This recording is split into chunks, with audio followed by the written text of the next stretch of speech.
Le but, c'est que demain, je puisse garder ces télérupteurs. Quelle est la différence entre une électrisation et une électrocution? Manu, grosso modo, quelqu'un, un de mes abonnés, a besoin de faire appel à un professionnel. Comment choisir le professionnel? Surtout, va voir un médecin, va consulter et ne joue pas avec l'électricité. Ta vie est en danger et c'est pas une blague.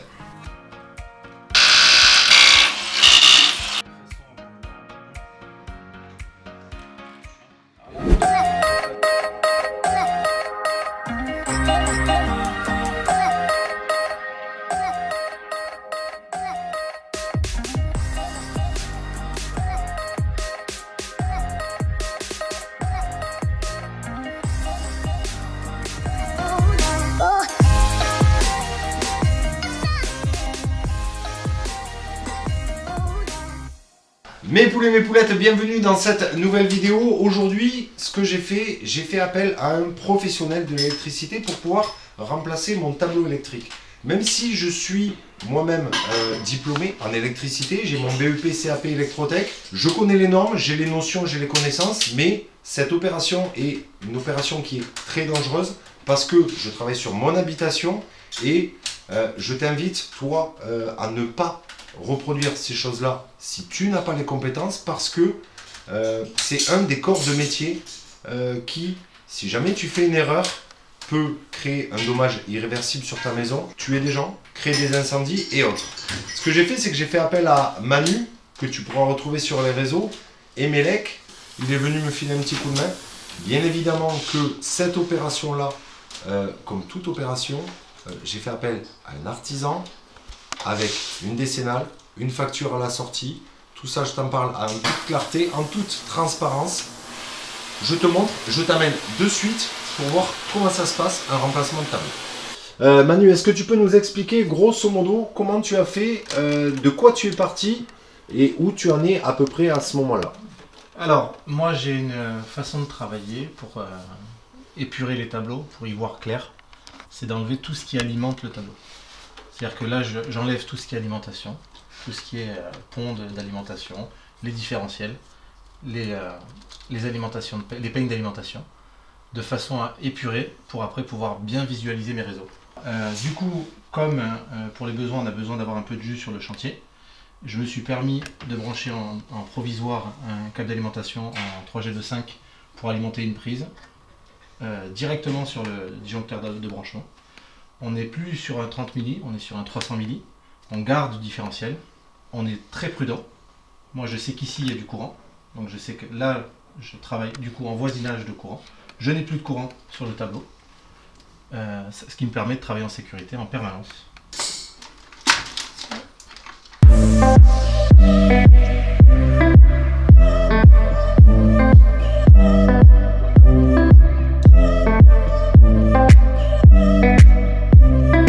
Dans le choix de remplacement de mon tableau, j'ai décidé de repartir exactement à l'identique. J'ai une maison un petit peu spéciale. L'ancien propriétaire était électricien. Et en fait, beaucoup d'interrupteurs, beaucoup de prises dans les chambres sont pilotées par ce qu'on appelle des télérupteurs. Le principe du télérupteur, qu'est-ce que c'est? Grosso modo, c'est un petit peu comme un interrupteur qui est dans ton tableau électrique. Lorsque tu viens manipuler un interrupteur, ce qu'on appelle un bouton poussoir, tu viens donner une impulsion. Alors là, il n'y a pas de courant, ça n'agit absolument pas.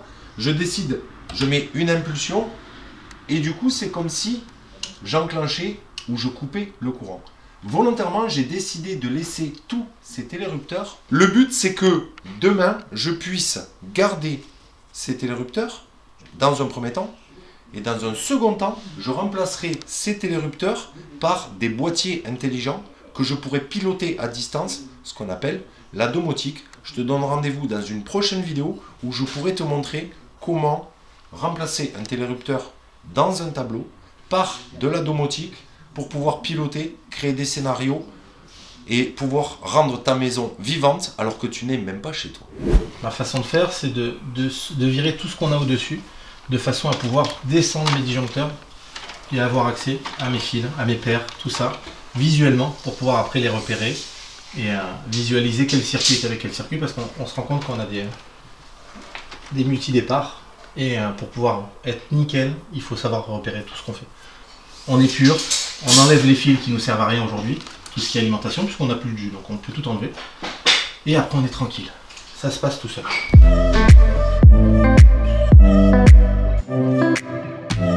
Pour information, c'est la première fois que je le fais, mais j'aime bien. Je me suis permis de riselanter le disjoncteur et le télérupteur associés, de façon à récupérer l'alimentation, les neutres, les retours lampes, et pas me poser de questions. Je sais que tout ce bloc là, ben, c'est une ligne, un circuit. Ici on a un autre circuit, un troisième, un quatrième, un cinquième. On est tranquille. Je ne l'ai pas fait pour le cumulus, ben, parce que le cumulus on sait qu'il est sur un contacteur. Par contre là, j'ai un deuxième contacteur non identifié, avec quelque chose qu'on adore, un conducteur de terre qui est pris comme alimentation de bobine. Donc celui-là on va le regarder, on va essayer de le suivre et on va essayer surtout de l'identifier pour corriger cette anomalie qui est simplement interdite.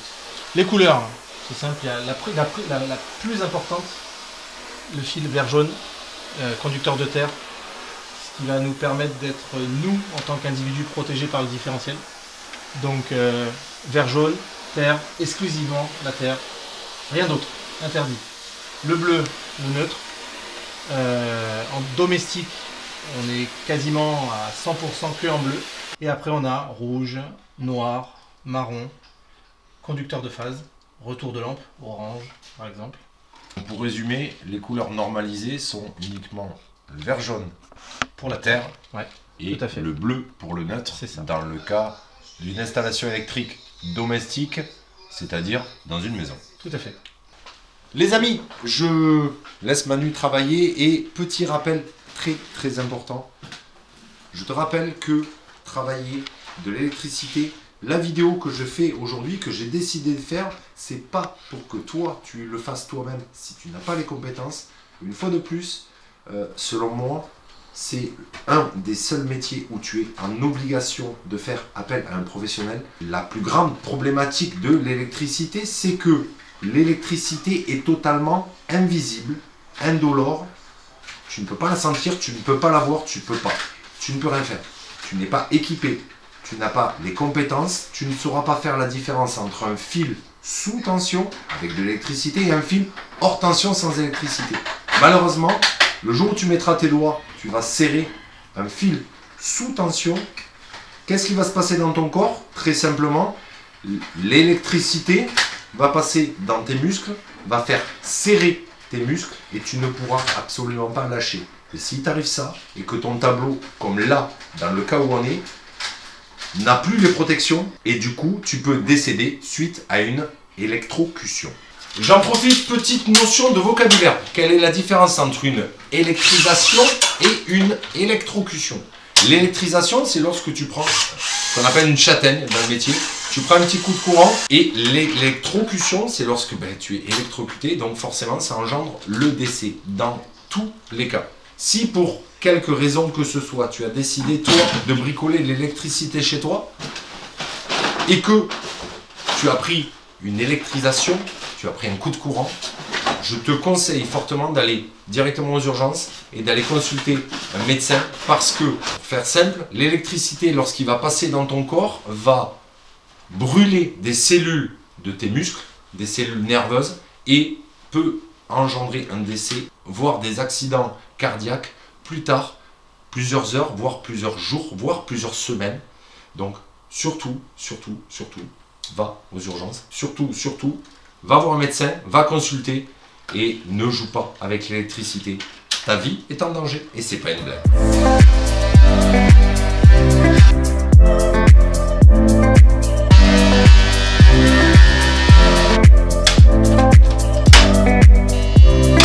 Sur cette installation là, on va poser un morceau de GTL qui va nous servir pour pouvoir faire tous ces nœuds de dérivation, les reprendre au propre pour les mettre derrière le tableau et pouvoir en fait après poser le tableau par dessus pour être tranquille pour faire toutes les alimentations.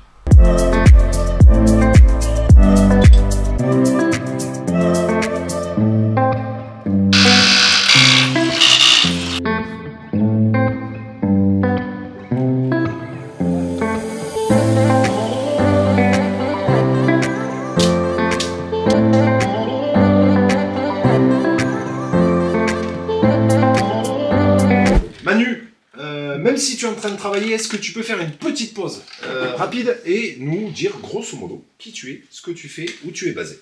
Alors, moi je suis donc Manu, Emmanuel, électricien sur la région de Montpellier. Grosso modo, pour faire à peu près simple, n'hésite pas à me poser des questions en commentaire si jamais tu as la moindre question. Fais appel à Manu parce que c'était une tâche relativement compliquée. La maison est existante, elle a 30 ans, les réseaux étaient croisés. J'ai beaucoup d'appareillages qui sont pilotés par des boutons poussoirs, des télérupteurs. C'est un petit contacteur qui est piloté par un interrupteur à impulsion. Mais en plus de ça, j'ai certains boutons poussoirs qui, eux, ont un voyant. Manu, grosso modo, quelqu'un, un de mes abonnés, a besoin de faire appel à un professionnel. Comment choisir le professionnel? Qu'est-ce qui va donner un gage de qualité, de sécurité sur une installation électrique? Alors pour moi la plus belle partie de mon métier, c'est la partie conseil. C'est-à-dire qu'un électricien de métier va forcément apporter son expertise, apporter ses conseils, apporter son analyse des choses. C'est-à-dire qu'il va observer, il va regarder, il va écouter l'utilisation des clients, il va essayer de sonder un petit peu tout ça, il va essayer de comprendre, il va faire un contrôle d'installation. C'est-à-dire il va contrôler avant de toucher au tableau que tout fonctionne, de façon à ne pas avoir de galère une fois que le tableau est démonté et remonté. Donc voilà, c'est quelqu'un qui va s'impliquer, c'est quelqu'un qui va forcément y mettre du sien. J'ai envie d'ajouter à cela, pour choisir un professionnel, bien évidemment, n'hésite pas à aller voir les commentaires sur les avis Google ou autres. Lorsque je fais appel à un professionnel, déjà, le professionnel va intervenir, va regarder l'installation comme Manu l'a dit, mais la deuxième étape va être la rédaction d'un devis. C'est tout simplement le descriptif de ce que l'on va poser, c'est-à-dire le nombre de disjoncteurs qu'on va poser, le nombre d'interdifférentiels, voilà, un descriptif complet du matériel qu'on va utiliser. Autre chose qui n'est pas toujours écrite dans un devis, mais qui est très importante, effectivement, un professionnel, lorsqu'il te vend un disjoncteur, lorsqu'il te vend un tableau électrique, va te vendre du matériel avec une marge, c'est certain, et va te vendre une prestation, une main-d'œuvre, avec une marge également. Sauf que là-dedans, dans ce tarif-là, il y a des éléments qui ne sont pas portés dans le devis, parce que la personne ne peut pas le porter, mais qui sont des charges d'une entreprise, qui correspondent, bien évidemment, à l'amortissement du matériel, tout l'achat du matériel nécessaire, et le matériel d'électricité est un matériel qui est sans cesse en voie d'évolution, avec des appareils de mesure et de contrôle qui doivent être mesurés, contrôlés, testés régulièrement pour être certain que ces appareils, justement, puissent protéger les gens. Et tu vas également avoir, et Manu, je t'interroge là-dessus, tout ce qui va être assurance, ce qu'on appelle les biennales, les décennales, responsabilité civile et responsabilité civile. Voilà. Donc pendant la durée du chantier, l'assurance qui est primordiale, c'est la responsabilité civile professionnelle. C'est celle qui garantit le chantier. C'est-à-dire toute la durée du chantier, c'est celle-là qui va être utilisée s'il y a un problème. Voilà. Et au moment où on a fini le chantier, on a tout ce qui est décennal, biennal, qui vont rentrer en jeu, qui vont permettre d'assurer la bonne tenue d'après-chantier, voilà, le bon achèvement du chantier. Pour finir, il y a une dernière valeur qui n'est pas portée dans un devis et qui est pour moi une des valeurs les plus importantes, ça va être le distributeur du professionnel. Par exemple, moi, mon tableau, je l'ai acheté chez Rexel parce que j'ai un compte chez Rexel, j'ai pu acheter mes produits chez Rexel. Et il faut savoir que un produit chez un distributeur professionnel comme Rexel ou d'autres distributeurs d'électricité, il y a forcément des frais d'agence, il y a des personnes qui sont là pour conseiller, aider, même les professionnels, parce que les normes électriques évoluent sans cesse, et du coup les professionnels ont besoin de l'appui de ces fournisseurs-là. C'est pour ça que j'aurais pu volontairement passer sur des plateformes qui existent sur le net, où j'aurais pu acheter exactement la même chose avec 20 à 30% de prix moins cher, mais je n'aurais pas eu le conseil, je n'aurais pas eu l'accompagnement. Et là, par exemple, on a été obligé, je me suis trompé, j'ai fait des erreurs, j'ai mal sélectionné 2-3 disjoncteurs. Je vais pouvoir retourner en agence, ramener mon disjoncteur et avoir le bon produit adapté à mon besoin, avec, bien évidemment, le bon conseil dans des délais ultra rapides, c'est-à-dire que, pour faire simple, demain, je vais chez Rexel, j'achète mes disjoncteurs, je les remplace, on n'en parle plus, et l'histoire est réglée. Manu, sur ce, ben, écoute, je te laisse travailler, je te laisse finir. On va le finir. Et puis voilà. Et puis merde. Toujours, hein. Merci à toi. Les amis, pour finir sur le sujet de l'électricité, généralement je t'en montre très peu et volontairement j'ai fait appel à Manu parce que ce sont des sujets, comme je disais, et une fois de plus je préfère être redondant, je préfère insister lourdement. L'électricité est très dangereux pour toi, pour les biens, pour les personnes. Il faut faire très attention avec ça. Si tu ne sais pas, tu ne touches pas. Sur ce, je te laisse regarder ce que Manu est en train de faire et je te donne rendez-vous dans un prochain épisode. À très vite. Allez, la bise. Ciao.